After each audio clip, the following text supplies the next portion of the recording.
안녕하세요. 생생법률쇼 이지원입니다. 매주 수요일 생생법률쇼에서는 경제 이슈를 짚어보고 분석하는 시간 함께 하는데요. 권혁중 경제평론가 나와 계십니다. 어서 오세요. 네, 안녕하십니까. 네, 지금 이 방송은 유튜브를 통해서도 실시간으로 함께 방송되고 있습니다. 많은 시청 부탁드리고요. 유튜브를 통한 소통의 창구도 활짝 열어두겠습니다. 방송 중 궁금하신 질문들 올려주시면 답도해드릴 테니까요. 많은 참여 부탁드립니다. 여러분은 지금 생생법률쇼와 함께하고 계십니다.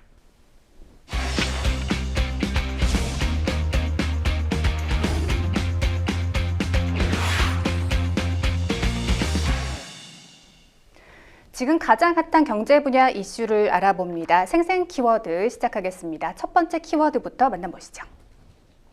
한은 마통. 정부가 올해 들어서 지난 4월까지 한국은행에서 약 70조 7천억 원을 일시적으로 빌려 쓴 것으로 확인이 됐습니다.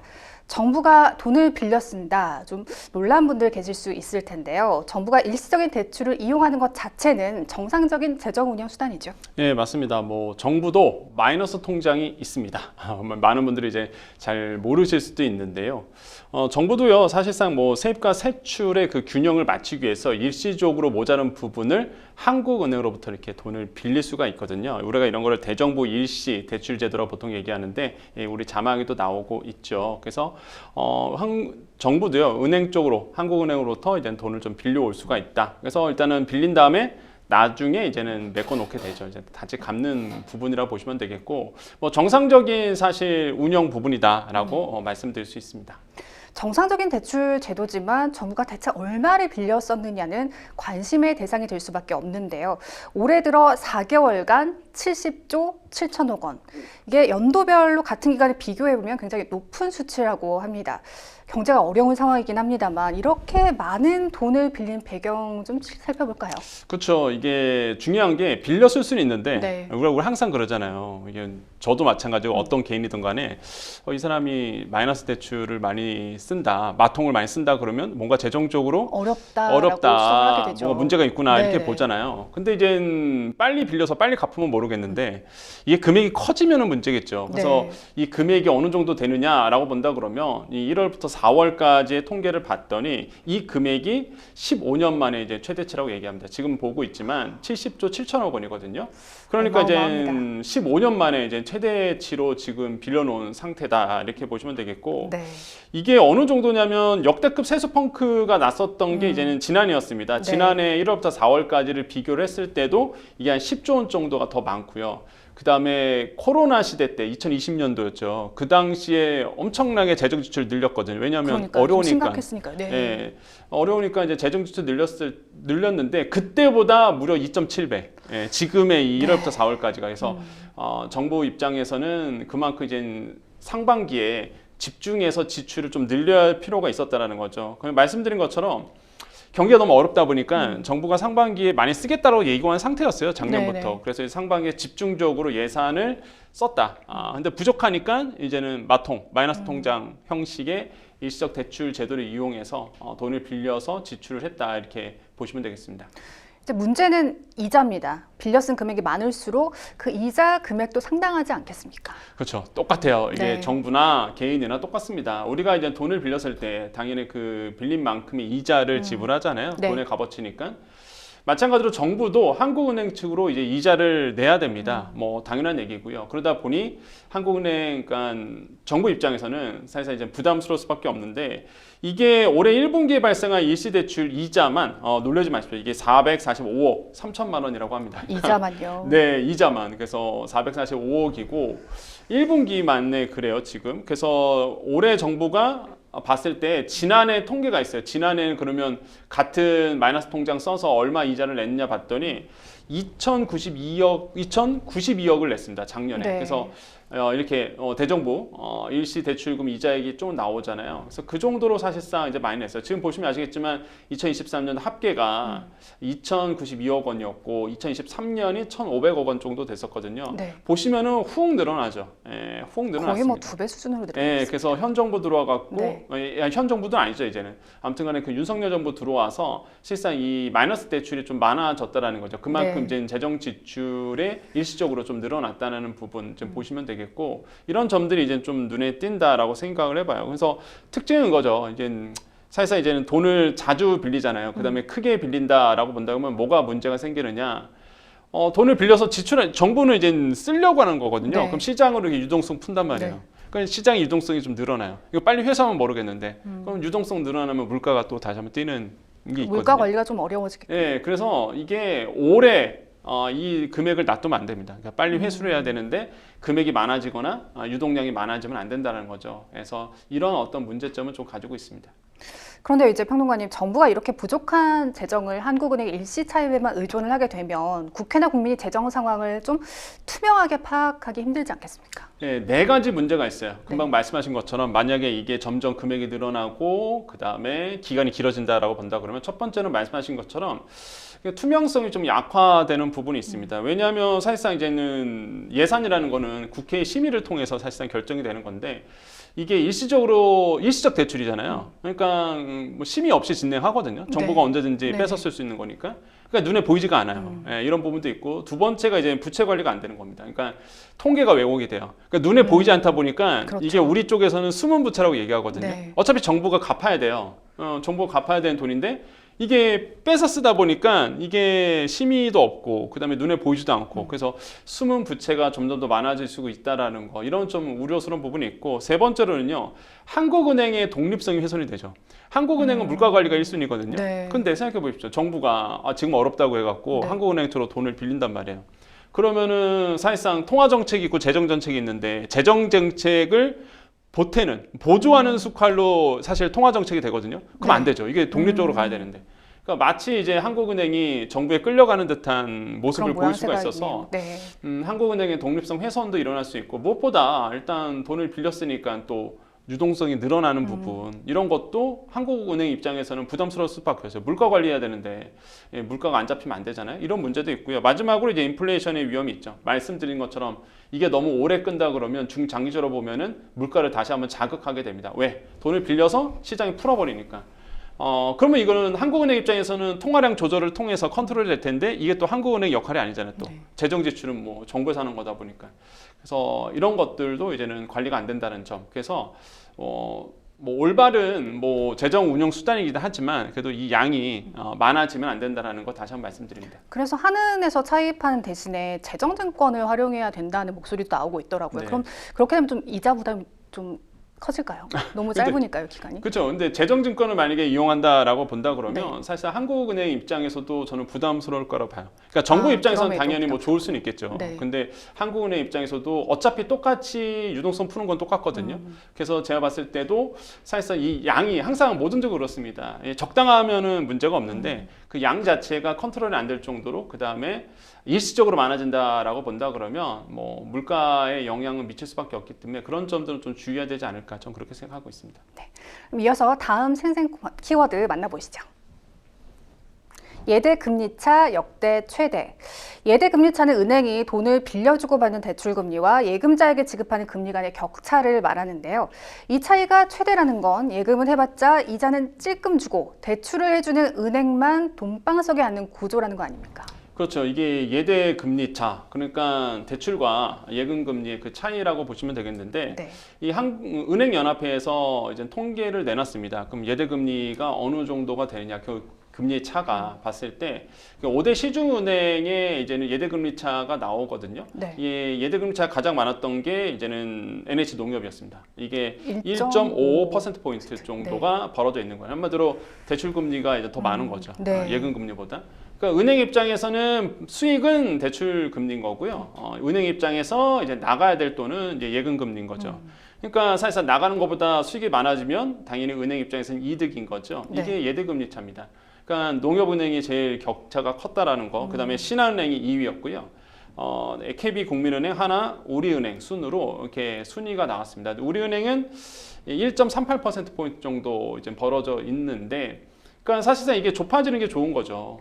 근데 지금 크게 좀 벌어져 있는 모습들이 지금 보여지고 있고 지금 그렇게 본다 그러면 이게 뭐 놀라지 마십시오. 이게 지방은행 같은 한 은행 같은 경우에는요. 네. 예대금리 차가 7.17%.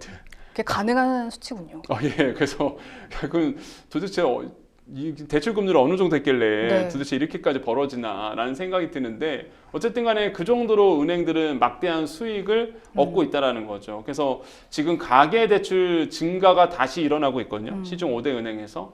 그러니까 대출 증가되죠. 예대금리차 커지죠. 은행들은 가만히 앉아서 돈방석에 앉는 거고. 그러니까요. 직원들은 당연히 성과급 나오고요. 이런 점들이 조금 이렇게 사회적으로 봤을 때 큰 이슈가 될 가능성이 굉장히 크고 많은 분들이 공감하세요. 도대체 내 예금 금리는 조그만한데 네. 대출 금리는 왜 이렇게 높냐? 맞습니다. 이런 목소리가 당연히 나올 수밖에 없는 구조로 가고 있습니다. 5대 은행의 이자 이익만 10조라고 합니다. 작년 하반기부터 본격화된 금리 인하 흐름에도 불구하고 국내 주요 은행들의 예대 금리 차는 계속 확대되고 있는 상황인데요. 대출 금리는 아주 찔끔 내리는 둥 마는 둥 하고 예출 금리는 이때구나 싶어서 바로 인하하고 소비자가 봉인 걸까요? 그러니까 이게 비대칭 구조가 이제 고착화되는 게 전 되게 불만이에요. 제가 항상 이제 은행들을 비판했을 때 그러니까 너무 손쉽게 돈 번다. 앉아서 버는 앉아서 거죠. 네. 이게 이자 수익이 진짜 앉아서 돈 버는 거잖아요. 그러니까 사실 비이자 수익 그러니까 이 은행들이 영업 활동을 통해서 또한 네. 상품을 굴려서 얻는 어떤 이런 비이자 수익보다 이자 수익이 전부 거의 많은 대부분을 차지하거든요. 그러니까 이제 앉아서 뭐 돈놀이 한다 이런 비판을 받을 수밖에 없는 거고 이런 게 좀 불만인 거죠. 그리고 금리가 이제 내린다라고 이제는 시그널이 나온다. 지금이 딱 그런 상황이거든요. 네. 금리 인하가 이제 될 거야. 그냥 되고 있고요. 그러다 보니까 은행들은 선제적으로 예금 금리를 먼저 내립니다. 그럼 대출 금리도 내려야 되는데 대출 금리는 찔끔 안 내리죠. 내리죠. 예. 네, 거의 안 내리죠. 찔끔 네네. 조금씩 시간을 두고 조금씩 내립니다. 그런 이유가 앞으로 어떻게 될지 몰라 이런 핑계거든요. 그러니까 이게 가상금리가 굉장히 높이고 이러면서 대출 금리를 안 내리게 되는 거죠. 그래서 이런 점들이 아마 많은 소비자들의 이제 불만 사항이고 이게 제가 말씀드린 게 이런 비대칭 구조가 계속적으로 고착화되고 있고요. 이미 고착화된 것 같아요. 제가 봤을 때. 그러니까 계속 비판이 나와도 바뀌지가 않잖아요. 그래서 횡재세 얘기가 나오고 있지 않습니까? 그렇죠. 그래서 이제는 사실상 정치권에서 그러면 초과 이윤세라고 보통 얘기하는 이 횡재세에 대해서 걷어야 되는 거 아니냐. 그래서 네. 그런 얘기가 나오는 거죠. 그래서 횡재세는 뭐냐 그러면 초과 이윤세라고 보통 얘기합니다. 한마디로 이게 합리적인 방법으로 해서 돈을 번 게 아니라 일시적인 어떤 거시 환경 때문에 그러니까 이런 거죠. 고금리 상태로 갑자기 네. 갔잖아요. 은행들이 이제 고금리 상태에서 막대한 이윤을 누렸거든요. 그래서 이제는 본인의 영업 활동이 아니라 거시적인 환경이 급변하면서 막대한 수익이 벌어졌을 때 그때에 이제는 초과 이윤세를 걷게 되는 게 이제 횡재세라고 얘기하는데 횡재세의 대상이 이제 석유화학 쪽이랑 그다음에 은행 쪽이거든요. 항상 이렇게 말이 나왔던 게 해서 우리나라에서는 이제 은행 쪽에 대한 횡재세를 걷어야 된다는 얘기가 정치권에서 한때 있었습니다. 지금 있는 건 아니고요. 그 당시 이제 고금리 상태에 있었을 때 있었는데 그래서 뭐 정치권에서 이런 얘기가 나오는 거죠. 그래서 은행들도 이런 부분은 조금 빨리 눈치를 빨리 채서 네. 좀 사회적 환원도 이루어지지 않나 전 그런 맞습니다. 생각을 하고 있습니다.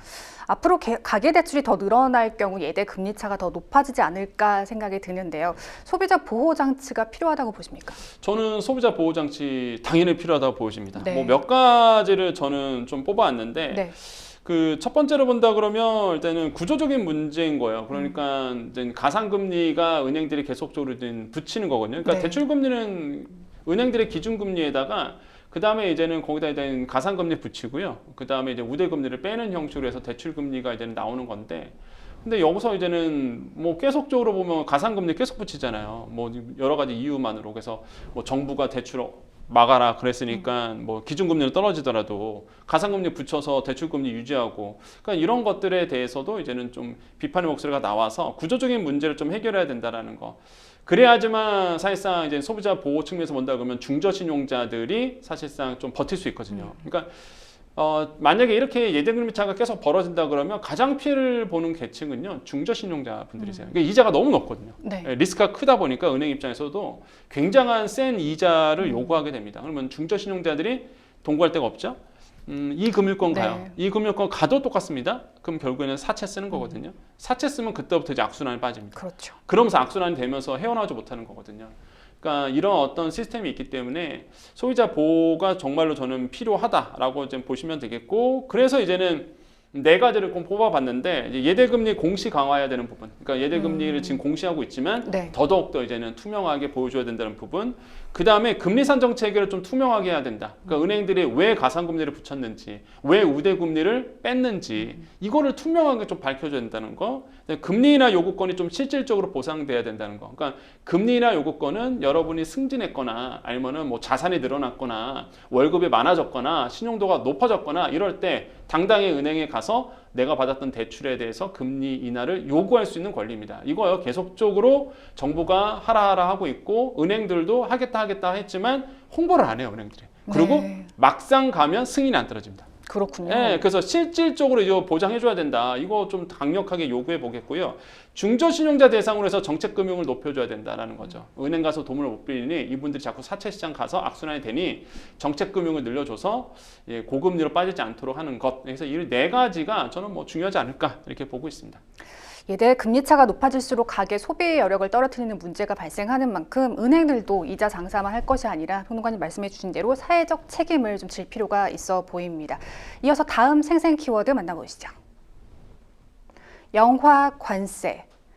관세입니다. 또 그렇죠. 트럼프 대통령이 이번 주에도 등장을 했습니다. 이번에는 영화에도 관세를 매기겠다고 했죠. 네, 그렇습니다. 이게 트럼프 대통령이 뭐 매주 그냥 뭐 관세, 네. 뭐 다음 주에는 또 어떤 관세가 날지 네. 모르겠는데 이번에는 이제 영화 관세를 붙이겠다. 그 뜻은 뭐냐면 미국 내에서 영화를 만들지 않으면 관세 해야 된다. 이런 얘기거든요. 그래서 너무 독단적인 거 아닙니까? 이게 미국 안에서 만들라는 거예요. 네. 저는 솔직히 트럼프 대통령의 이 얘기, 이게 또 백악관에서는 또 이거에 대해서 아니다라고 얘기했는데 어쨌든 간에 트럼프 대통령이 추진하겠다고 지금 밝힌 상태거든요. 그래서 저는 굉장히 의아했었어요. 그러면 오히려 악순환이 되는 거 아닌가? 이런 생각이 들었는데 어쨌든 간에 이 100% 관세 부과 추진하겠다. 수입 영화에 대해서. 그래서 이런 얘기를 했거든요. 그런 이유가 자국 내 헐리우드를 보호하겠다라는 얘기였습니다. 그래서 왜냐하면 헐리우드 산업이 점차적으로 되는 좀 안 좋아지고 많은 분들이 이제 헐리우드에서 떠나고 있다 보니까 영화사들이 그럼 우리 미국 내에 있는 헐리우드에 있는 영화 산업을 지키기 위해서 외국 자본을 좀 막겠다 이렇게 이제는 얘기하면서 이제 영화 산업에 대한 이제 100% 관세를 이제 부과하겠다라고 얘기하고 있는데 트럼프 대통령이 이런 얘기했습니다. 미국 영화 산업은 빠르게 죽어가고 있다. 이런 표현을 했거든요. 이게 트럼프 대통령이 돼서 얘기한 게 아니라 예전부터 후보 시절부터 계속적으로 얘기했던 겁니다. 미국 영화 산업 키워내겠다, 지켜내겠다 이러면서 했던 얘기라서 이걸 좀 현실화하고 있고 그래서 정말 재밌는 게 저는 이런 또 표현을 했습니다. 이게 국가 안보와 그러니까 이런 얘기입니다. 할리우드와 미국 내 다른 지역들의 심각한 타격을 받고 있다 이런 얘기했거든요. 그러니까 이 영화 산업이 타격을 받는 게 국가 안보랑 또 연관을 지어요. 그래서 이제 얘기 나오는 게 무역확장법 232조. 그러니까 자국의 경제 상황에 따라서 안보가 위협이 될 경우 행정부가 관세를 책정할 수 있다는 법인데 이 무역확장법 232조를 통해서 이 관세 100% 때리겠다는 거거든요. 그래서 저는 생각이 든 게 영화가 자국 내 안보랑 관계가 있나라는 생각을 그러게요.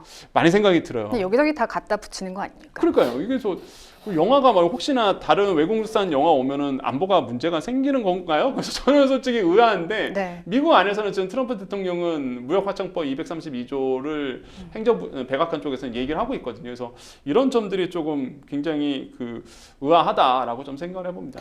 평론가님 짚어주신 것처럼 이 트럼프 대통령의 발언이 있고 하루 만에 백악관에서는 아직 최종 결정된 것은 아니다라면서 하면 좀 물러서는 모양새를 취했죠.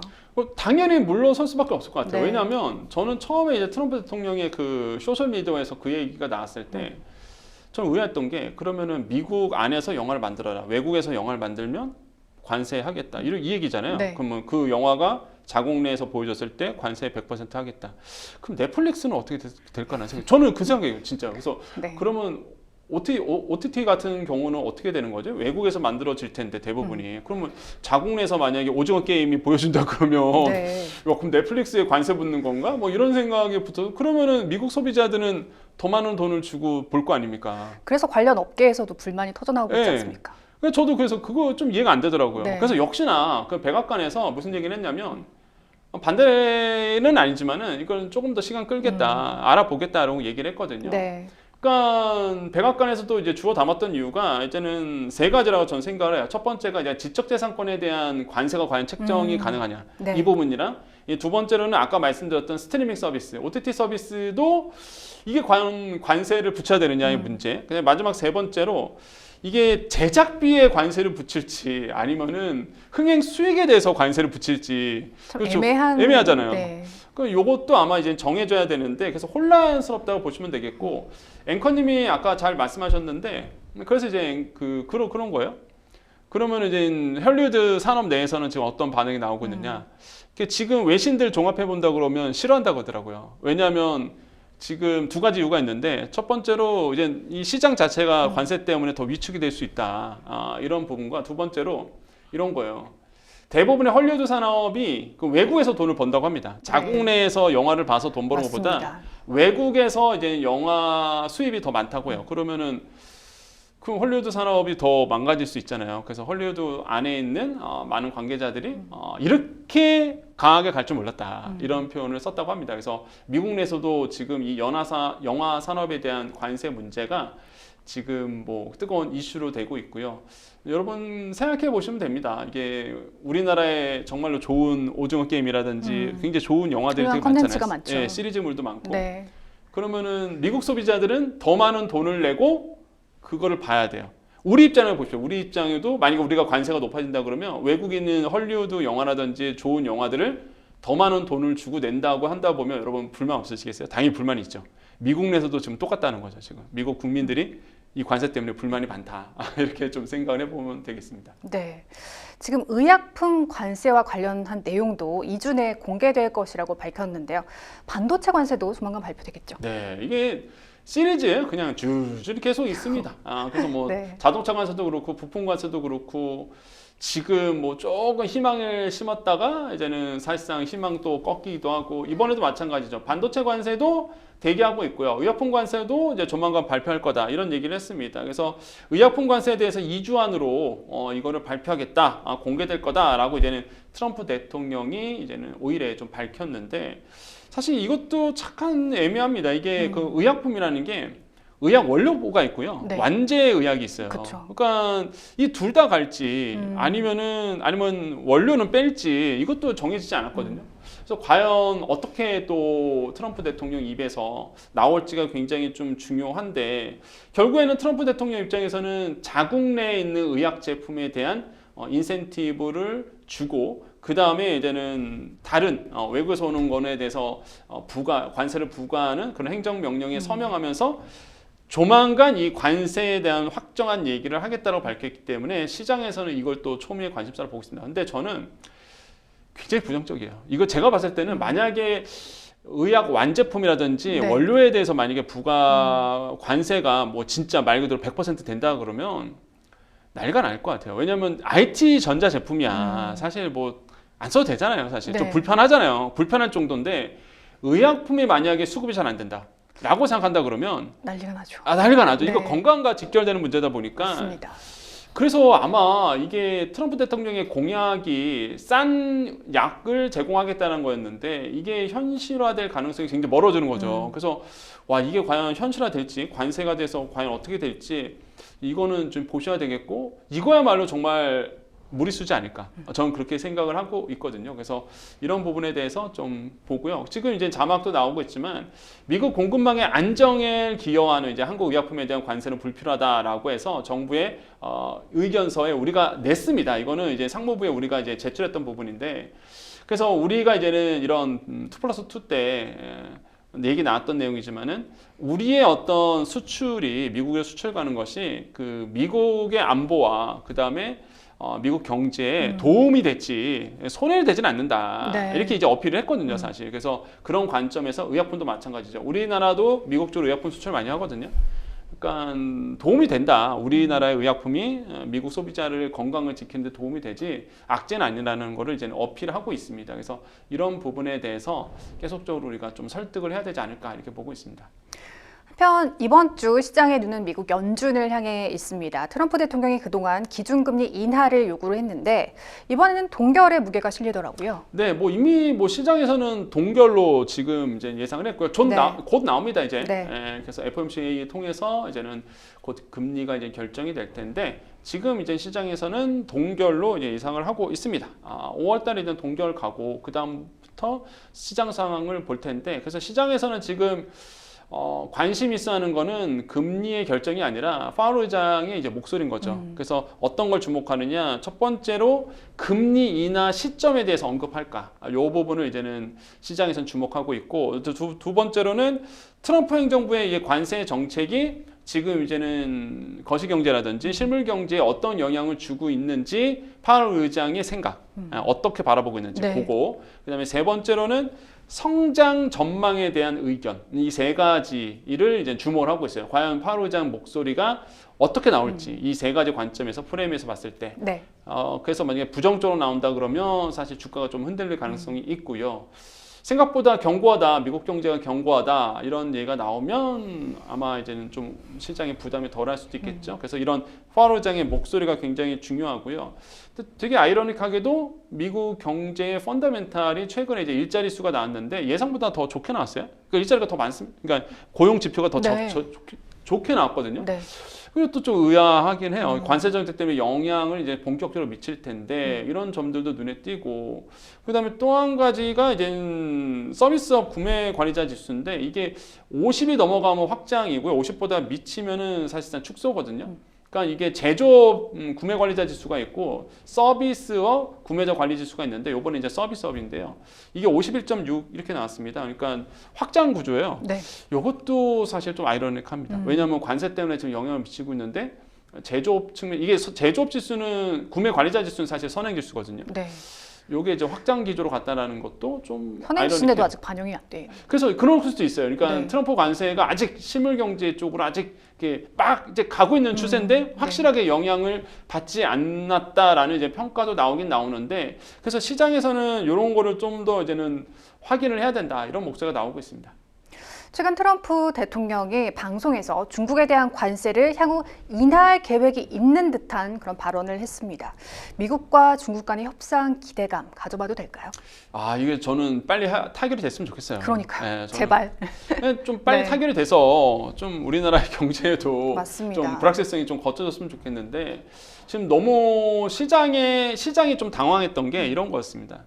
이렇게 오래 갈지 이렇게 몰랐죠. 오래 갈지 몰랐다. 네, 그렇죠. 그러니까 트럼프 대통령이 1기 때처럼 좀 초반에 세게 갔다가 어느 정도 이렇게 합의가 될 줄 알았는데, 지금 취임하고 나서 쭉이거든요, 지금까지. 그렇죠. 강경책이. 그러다 보니까 상당히 오래 끌고 있고, 중국도 마찬가지죠. 중국도 예상 외로 강하게 또 맞부딪히고 반발하고 있죠. 이러면서 네. 사실상 지금 강대 강의 기조로 지금 가고 있는 거고, 언론의 보도가 조금 줄긴 줄었습니다. 트럼프 대통령의 그 관세로 인해서 중국과 부딪히고 있다는 내용이 지금 시장에서는 약간 멀어지고 있는데, 관심이 멀어지고 있는데, 근데 현재 진행형인 건 맞거든요. 네. 그래서 지금 이런 불확실성이 커지니까 투자자들이 어디에 투자해야 될지 모르는 거예요.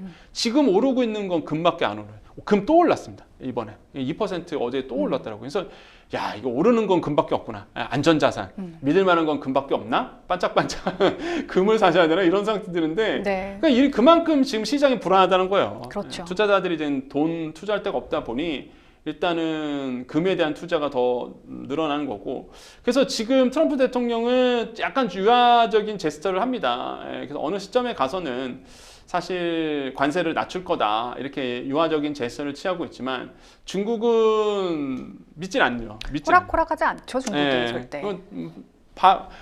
우리는 보여주겠다 이거예요. 지금 막 느낌이 중국은요, 그래 우리 끝까지 한번 가보자. 그리고 트럼프 대통령이 확실하게 발표하지 않는 이상 네. 우리는 트럼프 대통령의 말을 믿지 않는다. 그러니까 화법에 휘둘리지 않겠다라는 거죠. 협상의 기술에 끌려가지 않겠다라는 게 중국의 이제는 정말 목소리거든요. 그래서 확실히 트럼프 1기 때랑 중국이 좀 다른 것 같아요. 확실히. 그래서 그런 점들이 좀 포인트지 않을까 생각을 해봅니다.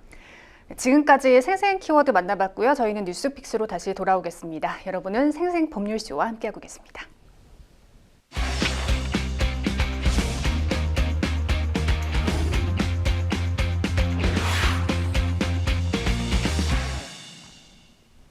분야별 가장 핫한 소식을 집중 분석해보는 시간 뉴스픽스 시작하겠습니다.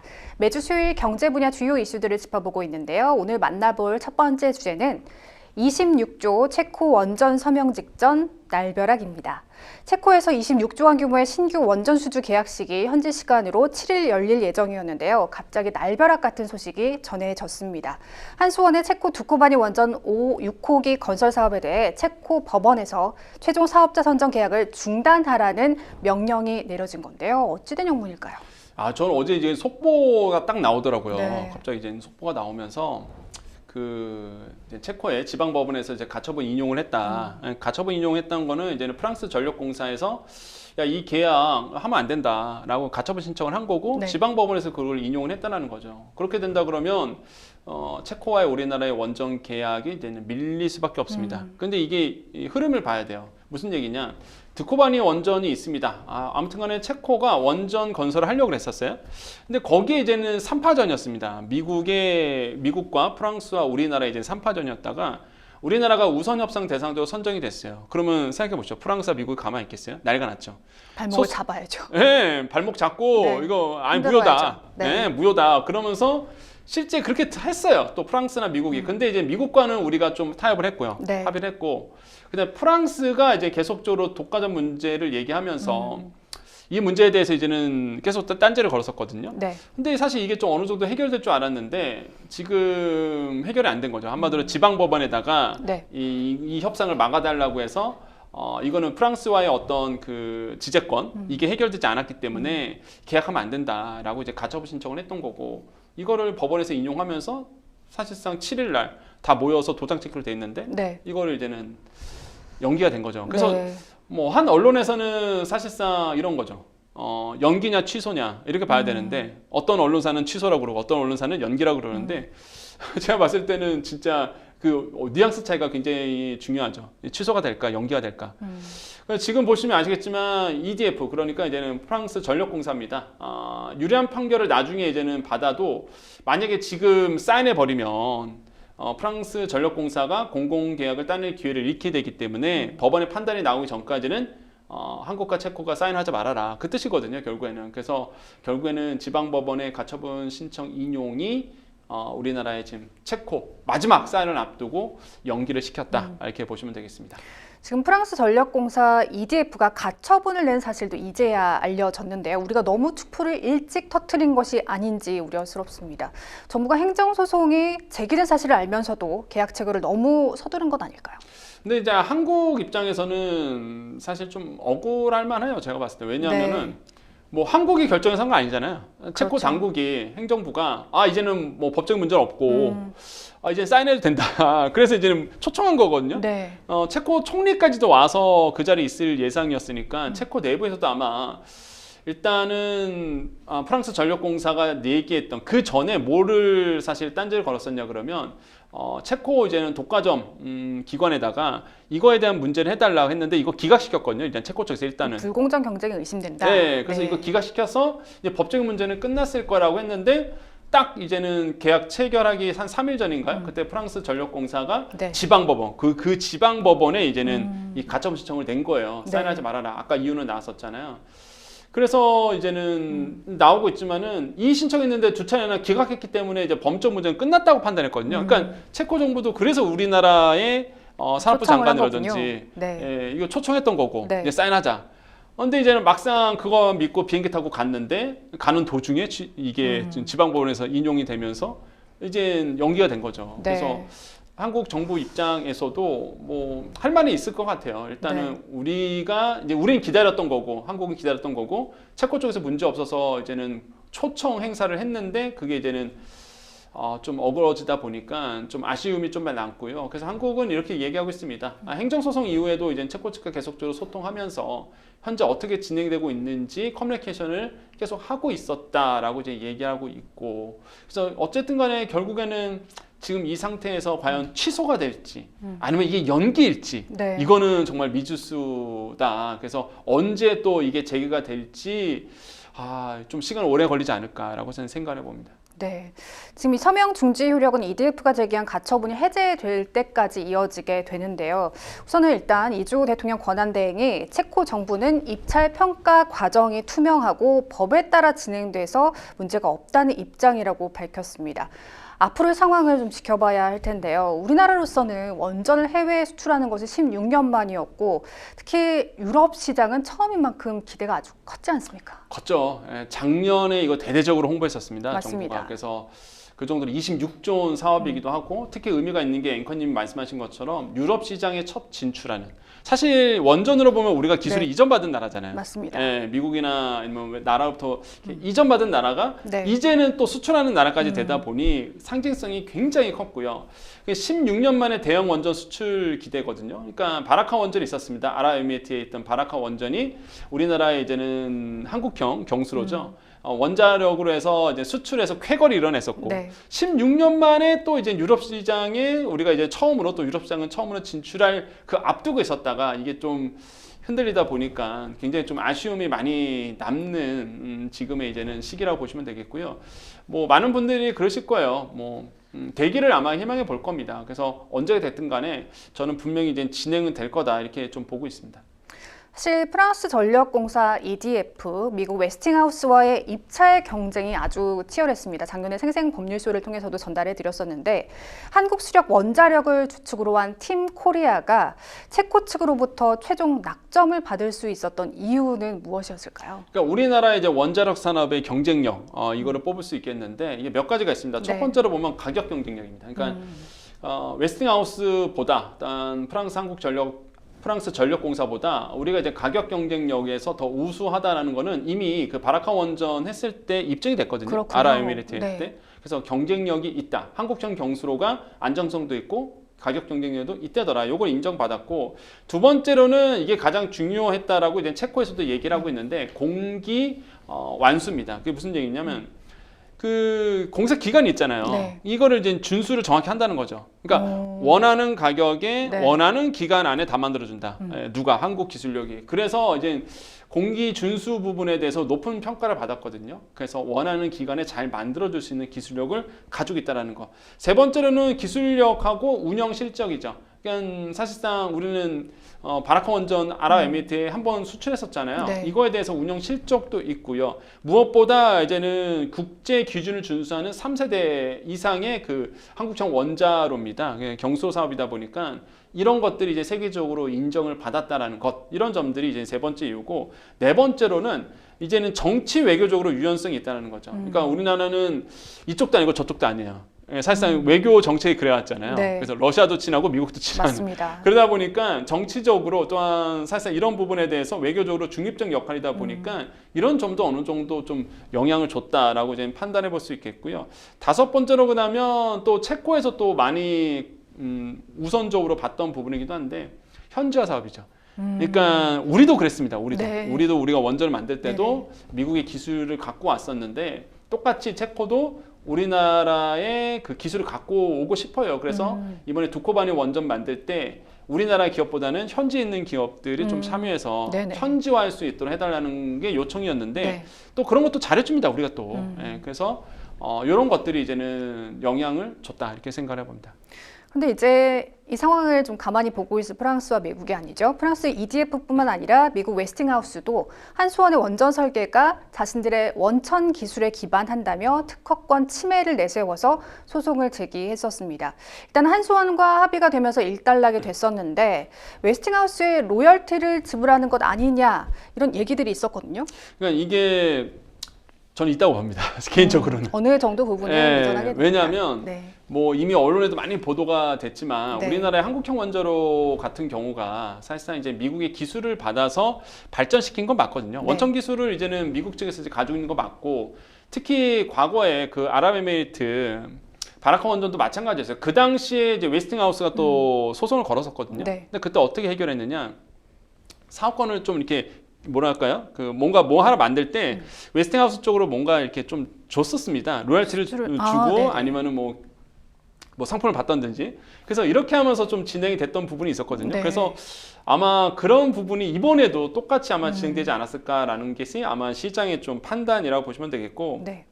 그래서 이제 웨스팅하우스 주장은 똑같아요. 바라카 원전 때도 똑같이 지금도 로열티를 좀 내놔라 이렇게 얘기를 하고 있고. 네. 그 우려되는 부분은 그런 거 있습니다. 소송 리스크 부분이 있는데 이 소송 리스크는 이제 제가 봤을 때 웨스팅하우스라는 이제 끝난 것 같고요. 네. 프랑스 부분이 이번에 조금 걸려 있는데 이게 과연 어떻게 해결될지도 보셔야 되겠고, 그래서 이 로열티를 아마 주게 되지 줬을 않을까. 수도 있다라는 이제는 네. 뭐 생각이 좀 어느 정도 있다 좀 네. 생각을 해보겠습니다. 근데 2년간 정말 장기간 이어졌던 지식재산권 분쟁이거든요. 근데 한국의 민간국가 지정 시점에 갑자기 종료된 그런 점도 좀 면밀히 들어봐야 한다는 지적도 있는데요. 어떻게 보겠습니까? 그렇죠. 이게 지금 웨스팅하우스하고는 우리가 합의가 된 상태입니다. 네. 이게 갑자기 또 합의가 잘 됐거든요. 네. 그래서 아마 시장에서는 이면 합의가 있나? 이런 생각도 있어요. 그러니까 뭔가 주력 시장을 나누지 않았을까? 네. 그런 거죠. 바라카 원자 때도 그랬거든요. 그 당시에 네. 어떤 얘기가 있었냐 그러면 일단 어느 정도 사업권을 우리가 따냈지만은 네. 일감을 좀 나눠줬을 거다 이런 얘기도 있었고, 그다음 이번에도 마찬가지죠. 웨스팅하우스하고 미국 측과 이게 했을 때 우리가 사실 만약에 웨스팅하우스가 네. 지재권 문제를 딴지를 걸면은 이게 또 복잡해져요. 사실 네. 뭐 부정할 수 그럴 없는 수밖에 사실이니까. 없죠. 네. 우리가 이제는 미국의 도움을 받았기 때문에 원전은, 그래서 또 복잡해지다 보니까 사업권은 따내더라도 어느 정도 일감을 나눠준다든지 아니면 로열티를 지불한다든지 이런 식으로 아마 이제 풀어나갈 것으로 보고 있고, 그래서 일단은 이번에도 체코 원전도 마찬가지입니다. 두코바니 원전도 비슷하게 아마 웨스팅하우스가 합의가 되지 않았을까라고 보고 시장에서는 그렇게 내다보고 있는데, 그럼 아무도 모르죠. 예, 이게 이면 합의가 됐는지 네. 그건 진짜 아무도 모르거든요. 그래서 아마 시간이 지나면은 과연 이 계약이 어떤 형식으로 웨스팅하우스가 합의가 됐는지는 아마 시간이 밝혀질 거다라고 보고 있고요. 어쨌든 간에 중요한 건 그겁니다. 우리나라가 기술력이 없으면 뭐 이종 합의든 뭐든 간에 아무것도 안 돼요. 의미가 그러니까 없죠. 네. 기술력이 있는 나라고 그다음에 그만큼 뛰어나다는 거는 부정할 수 없는 사실이다. 그래서 네. 실력으로 따냈다라는 거 말씀드리고 싶습니다. 앞서 평론가님께서 짚어주셨던 것처럼 체코 정부가 지난해 우선 협상자 선정 당시부터 꾸준히 체코 기업의 60% 이상 참여를 요구했습니다. 최종 계약 체결 후 사업이 본격적으로 시작된 후 현지화 비율에 따라서 국내 기업들의 수익도 좀 달라질 수 있지 않을까요? 네, 그런 어떤 우려점도 있긴 있어요. 네. 일단은 조건을 본다 그러면 네. 체코에서는 60% 이상의 현지 참여를 요구하고 있거든요. 그렇게 상당히 된다고 높은 하면 비율이에요. 네, 크고요. 그러면 우리나라의 참여 기업들이 적어지잖아요. 네. 그래서 이제는 그러면 우리나라 기업들의 마진이 수익이 좀 수익이 적어지는 그렇죠. 거 아니냐라고 네. 보는데, 근데 좀 우려스러울 필요가 없는 게 사실상 이런 걸 보셔야 돼요. 핵심 설계라든지 기자재라든지 제어 개통, 엔지니어링 이런 것들은 흉내낼 수가 없습니다. 아무리 우리가 현지에서 만든다 하더라도 이거는 우리나라에서 어차피 만들 수밖에 없거든요. 네. 그러니까 핵심 기술을 우리나라에서 만들 수밖에 없기 때문에 제가 봤을 때는 너무 우려하지 않아도 된다라는 것, 이런 점들은 우리가 좀 팩트 있게 보셔야 되겠고, 그래서 중요한 건 그거예요.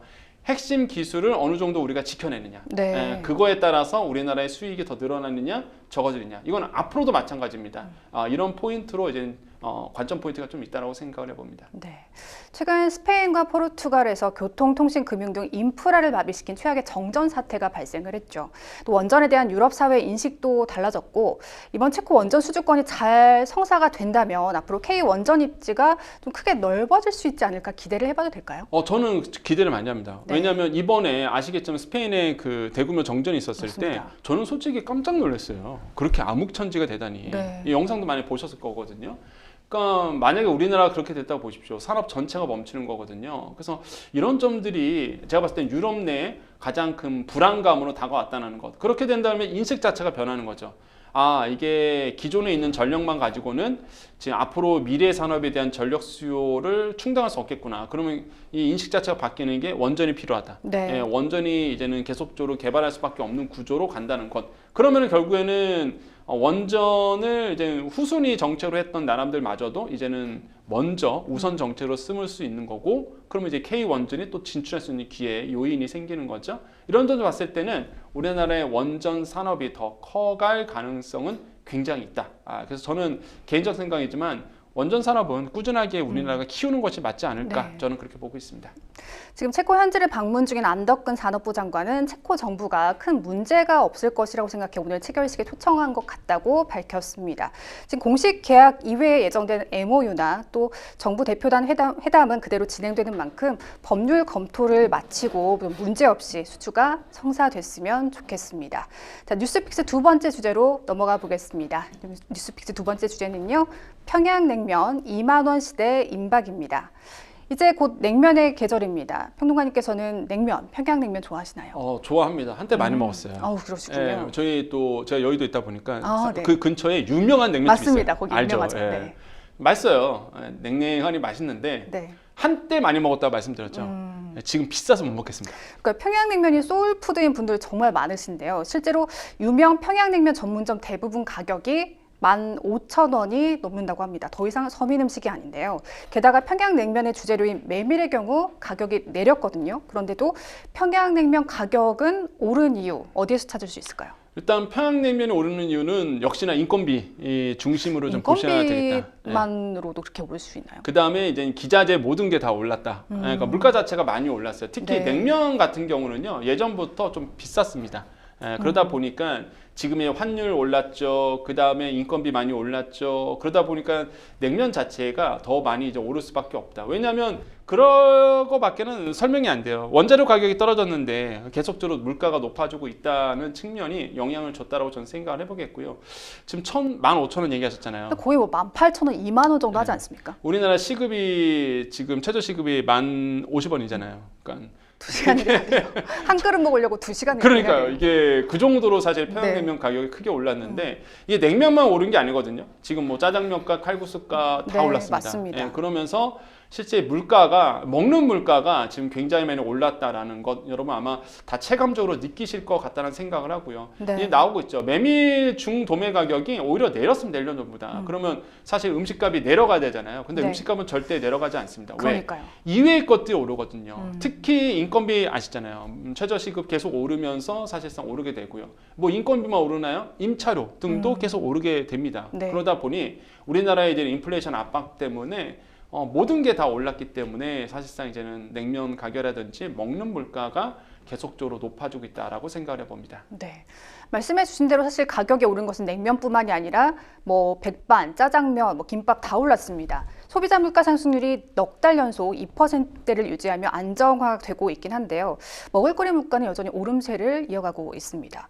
근데 사실 식재료를 사다가 집에서 해먹는 것도 좀 부담스러운 수준 아닙니까? 지금 다 그래요. 이게 해먹는 것도 부담스럽고 나가는 네. 것도 부담스럽고. 근데 이 고통 지수가 계속적으로 아마 높아질 거라고 좀 보고 있습니다. 그 이유가 이제 4가지가 있는데 첫 번째로 이제 경기 부진이잖아요. 네. 그러니까 많은 분들이 소비를 또 안 하세요. 그 소비를 안 하니까 생산 자체가 또 안 이루어집니다. 어차피 만들어봤자 못 파니까 안 만들어내세요. 이게 지금 악순환이 되고 있고 두 번째로는 이제 먹거리 물가 상승해서 소비가 또 이게 위축이 되는 이게 악순환이 되고 있고요. 환율이 그동안 너무 높았습니다. 지금 이제 그나마 지금 1,300원대로 떨어졌지만은 네. 1,300원도 높아요 사실. 그래서 지금 환율이 높다 보니까 수입 물가가 높아지죠. 수입 물가가 높아지니까 물가를 또 떠받치게 됩니다. 그래서 지금 계속적으로 물건값이 높아지고 있는 거고 네 번째로는 먹는 거잖아요. 기상 이유가 좀 가장 크거든요. 또 기상 이유 문제 때문에 또 먹는 가격이 또 높아지고 그래서 당분간 먹는 것들은 제가 식료품 같은 경우에는 물가가 상당히 높은 추세로 갈 거다. 지금 4월달 소비자 물가 상승률이 2.1% 나왔는데 네. 이거 먹는 물가는 다르거든요. 거의 굉장히 더 높아요. 그래서 아마 평균 소비자 물가보다 더 높게 나오는 것이 당분간에 이제 식료품가, 먹는 물가, 외식 물가라고 보시면 되겠고 아마 이런 것 때문에 굉장히 좀 부담스러울 거다. 오징어채 46%, 초콜릿 21%, 뭐 다 올랐습니다. 네. 그래서 안 오른 게 없다라는 말이 나올 정도로 좀 부담스러운 상황으로 좀 가고 있습니다. 근데 먹거리 물가가 올라도 안 먹을 수는 없지 않겠습니까? 네. 근데 이렇게 가격과 수급 불안이 나타나면 뭐 미국의 계란이나 일본의 쌀 사태처럼 유통 물량이 급감할 수도 있다는 걱정이 드는데요. 정부의 점검이 필요한 때 아닌가요? 그렇습니다. 이제 제안드리고 싶은 거는 역시나 정부가 모니터링을 강화해야 된다는 거. 네. 두 번째로는 조기 경보 시스템 발행해야 되는 거. 한마디로 이제 갑자기 오르는 것들이 있습니다. 그럼 그거에 대해서 빨리 수입을 하든지 균형점을 맞춰야 되는 부분이 있고요. 비축 제도를 좀 활성화해야 되겠죠. 그래서 비축량을 늘려서 소비자들의 부담 갖지 않도록 해주는 것이 굉장히 중요하고요. 유통 투명화, 그다음에 소비자 정보 제공을 좀 강화해야 된다는 부분 이런 것들은 뭐 원론적인 얘기지만 굉장히 중요한 얘기입니다. 그래서 결국에는 정부의 역할은요 소비자 물가, 그러니까 소비자들이 느끼는 부담을 낮춰주는 것이 살기 좋은 나라로 만드는 것이 가장 큰 의미라고 저는 생각을 하거든요. 그래서 서민들이 먹고 살 수 있는 나라 만들어 주기를 좀 희망해 보겠습니다. 5월이 가정의 달인데요. 소비자들 대부분이 지갑을 닫고 있어서 유통가에서 긴장을 하고 있습니다. 실제로 카네이션이나 뭐 장난감을 중고로 사는 분들 많다고 하는데요.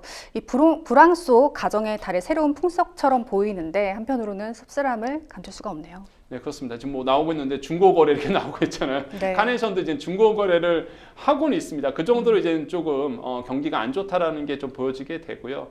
그래서 빨리 아마 이제 새로운 정부가 나오게 된다 그러면 네. 아마 물가 안정이 가장 1순위가 되지 않을까 이렇게 보고 있습니다. 네. 생생법률쇼 어느덧 마칠 시간입니다. 오늘 함께해 주신 권혁중 평론가님 고맙습니다. 네, 감사합니다. 네, 생생법률쇼 오늘 준비한 내용은 여기까지입니다. 시청해 주신 여러분 고맙습니다.